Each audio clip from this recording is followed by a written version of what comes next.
ना मिलता कैसे के आई अपन परबल हम कतना बताई छुट्टी ना मिलता कैसे की आई अपन परबल हम कतना बताई हमारो तो लागल बाया सारा बाबू के भाखल बाबे भरवा ये पिया चल जाई मोई हरवा कसम जिया जाई ना घरवा ये पिया चल जाई मोई हरवा पिया चल जाई मोई हरवा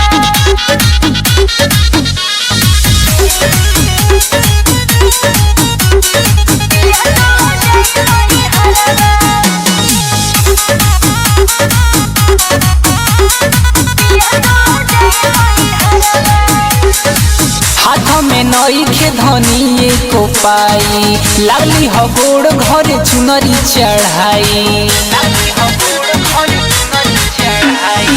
माई के कृपा से भइल मनवा सुख शांति बाबे अरे खुशबू मनवा कहबो तो जाइब नई हरवा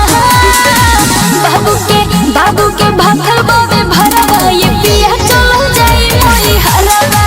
कसम जिया जाई ना घरवा ये पिया चल जाई मोई हरवा पिया चल जाई मोई हरवा